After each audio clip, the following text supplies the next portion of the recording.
जय सचेत नेपाली आयो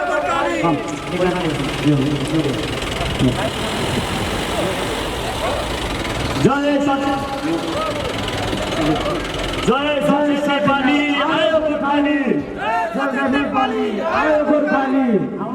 जय सचेत नेपाली आयो गोर्खाली, जय सचेत नेपाली आयो गोर्खाली। एकजना त्यो तानो बुढाले जय सचेत नेपाली आयो गोर्खाली, जय सचेत नेपाली आयो गोर्खाली, जय सचेत नेपाली आयो गोर्खाली, जय सचेत नेपाली आयो गोर्खाली, सचेत नेपाली आयो गोर्खाली, जय सचेत नेपाली आयो गोर्खाली। इन्डियन सेना कालापानी छोड, कालापानी छोड, कालापानी छोड, इन्डियन सेना कालापानी छोड, कालापानी छोड, कालापानी छोड, इन्डियन सेना कालापानी छोड, कालापानी छोड, कालापानी छोड, इन्डियन सेना कालापानी छोड, कालापानी छोड, कालापानी छोड। साथीहरू हामीले अहिले कोभिड-19 को खतरा देशमा छ, यो हामीलाई थाहा छ। तर हामी जोगबनी पनि पुग्यौँ। जोगबनी पुग्दा हामीले थाहा पायौँ त्यहाँबाट पैसा खाएर उताका मानिसहरूलाई यता हुलिरहेका छन् र कोभिड-19 अहिले पूर्वमा फैलाइरहेका छन् यो देशका शासकहरूले। तर हामीलाई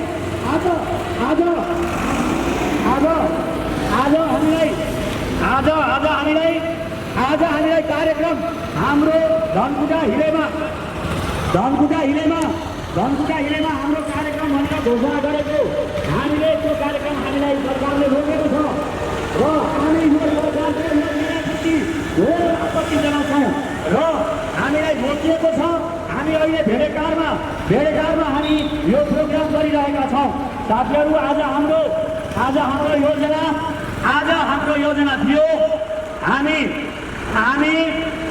हामी अहिले धनकुटाको मदन चोकमा गएर हाम्रो प्रोग्राम गर्ने उहाँ साथीहरू बसिरहनु भएको बेला हामीलाई रोकिएको छ र यो रोक्नुको प्रमुख कारण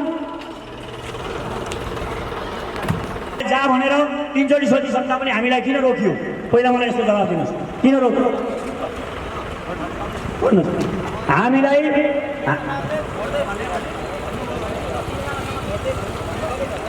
तीनजना हामी दुईवटा गाडीमा छौँ। किन तीनजना मात्रै? पाँचजना होइन। तपाईँको तपाईँहरूसँग के आदेश के छ त मलाई दिनुहोस् त। अदालतबाट तपाईँलाई छ यहाँ रोक्नुको कुनै आदेश? है दिनुहोस् देखाउनुहोस्। अदालतले तपाईँलाई के दिएको छ? देशभरि लकडाउन खोलेको छ, हामी जान्छौँ गरिरहेका छौँ र यो कार्यक्रम हामी यहाँ धर्ना दिने कार्यक्रम छ। अब चाँडै हामी सडकमा धर्ना दिन्छौँ र संसारभरिका साथीहरू जसले हामीलाई हेरिरहनु भएको छ, लाइभ प्रत्यक्ष प्रसारण हेरिरहनु भएको छ, हामीलाई यो सरकारले अब कालापानीको विरोध गर्नको लागि त्यहाँ इन्डियन सेनालाई हामीले कालापानी लिम्पियाधुरा लिपुलेकबाट इन्डियन सेना फिर्ता गर भनेर हामीले जुन आवाज उठाइरहेका छौँ यो आवाज रोक्ने प्रयास गरिएको छ। यो देशको निकम्मा सरकारले नालायक सरकारले यी लम्पटहरू भारतीय दलाल र विस्तारवादी दलालहरू यिनीहरूले यो देशलाई बेच्न लागि परेका छन्। यिनीहरूले आजसम्म 70 वर्षसम्ममा यो देशलाई जर्जर बनाएर जुन दूषित गरिरहेका छन्। यो देशको भविष्य अब युवा शक्तिले यो देशको नवनिर्माण सेना जसले विकास गर्छु भनेर यो देशमा एउटा नयाँ आह्वान गरेर यो देशका युवाहरूलाई यो देशको सत्ता सुम्पर्नुपर्छ अनि मात्र यो देशको विकास हुन सक्छ भन्ने हाम्रो यो महाअभियानमा हामीलाई रोक्ने प्रयास गरिएको छ। र धनकुटाका साथीहरूलाई पनि म अनुरोध गर्न चाहन्छु, अम्माहरूले र यहाँका सिडिओहरू एक यहाँ कति पैसा खाएर गाडीहरू गइरहेका छन्। अहिले यहाँ मालबाग गाडीहरू तपाईँहरूले देख्नुहुन्छ, जो चौकी यिनीहरूले ढाक ढापेर बसेका छन्। त्यो ढाक थाप्नु भनेको भ्रष्टाचार गर्नको लागि हो, पैसा खाएर गाडी पठाउनको लागि हो। हामीले यो देखिरहेका छौँ। 1 घन्टा हामीले बसेर हेऱ्यौँ, हामीले हाम्रा साथीहरूलाई राखेर हामीले हेऱ्यौँ र पैसा खाएर पठाइँदैछ गाडी र यसको हामी घोर विरोध गर्छौँ। यसको घोर विरोध गर्छौँ हामी र हामीमाथि आक्रमण गर्न खोजिएको छ। हामीमाथि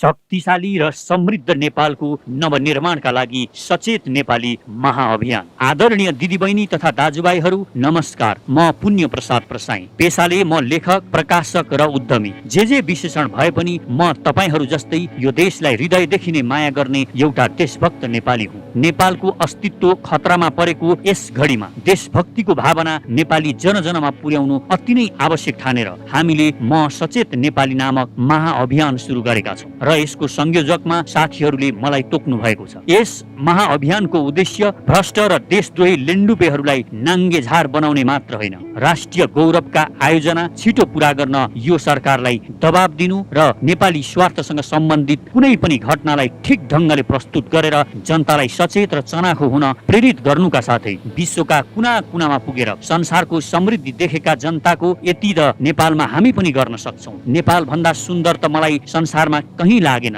भन्ने जुन भावना छ त्यसलाई मूर्त रूप दिन र उहाँहरूलाई आफ्नो मातृभूमि फर्केर परिवारसँगै बसेर केही गर्न सक्ने उद्यमी हुन प्रेरणा दिनुका साथै नेपाल र नेपालीलाई माया गर्ने सकारात्मक सोच भएका मनहरूलाई गोलबद्ध गरेर नेपालको निर्माण गर्न यहाँको व्यथिति, विसङ्गति, भ्रष्टाचार र राष्ट्रद्रोही दलाल लेन्डुपे विरुद्ध लड्न एउटा विश्वसनीय, भरपर्दो र सशक्त आवाज निर्माण गर्नु हो, जुन आवाज सुन्न यो लम्पसारवादी सरकार पनि बाध्य बनोस्।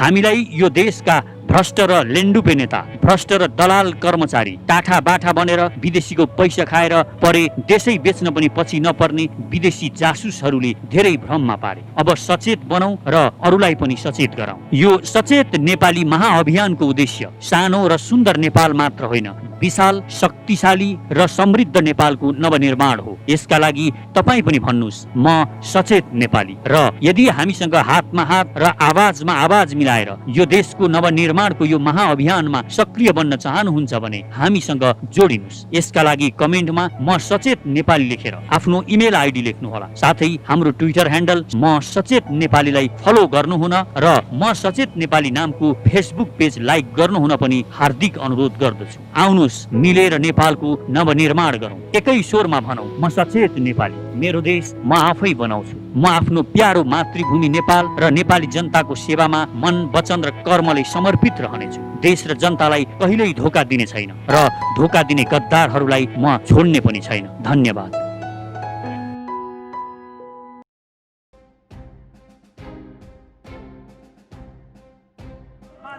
जय सचेत नेपाली आयो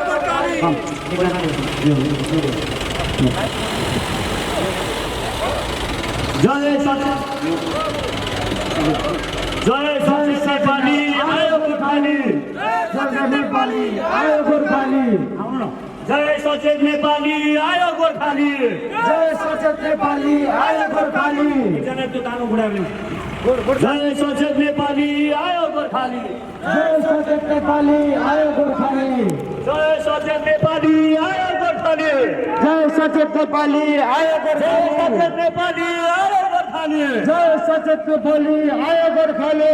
इन्डियन सेना कालापानी छोड, कालापानी छोड, कालापानी छोड, इन्डियन सेना कालापानी छोड, कालापानी छोड, कालापानी छोड, इन्डियन सेना कालापानी छोड, कालापानी छोड, कालापानी छोड, इन्डियन सेना कालापानी छोड, कालापानी छोड, कालापानी छोड। साथीहरू हामीले अहिले कोभिड-19 को खतरा देशमा छ, यो हामीलाई थाहा छ। तर हामी जोगबनी पनि पुग्यौँ। जोगबनी पुग्दा हामीले थाहा पायौँ त्यहाँबाट पैसा खाएर उताका मानिसहरूलाई यता हुलिरहेका छन् र कोभिड-19 अहिले पूर्वमा फैलाइरहेका छन् यो देशका शासकहरूले। तर हामीलाई आज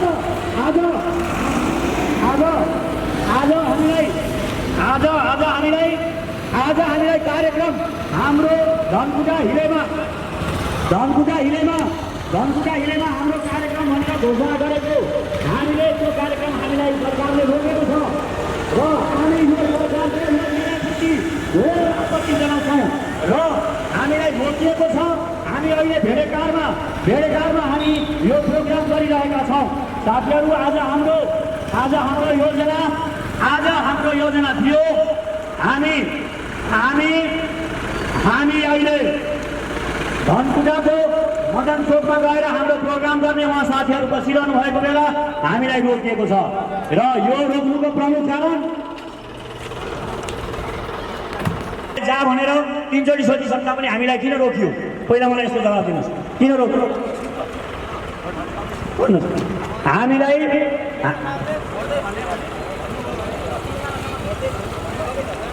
तीनजना हामी दुईटा गाडीमा छौँ, किन तीनजना मात्रै? पाँचजना होइन। तपाईँको देश तपाईँहरूसँग के आदेश के छ त मलाई दिनुहोस् त। अदालतबाट तपाईँलाई छ यहाँ रोक्नुको कुनै आदेश? है दिनुहोस् ल्याउनुहोस् देखाउनुहोस्। अदालतले तपाईँलाई के दिएको छ?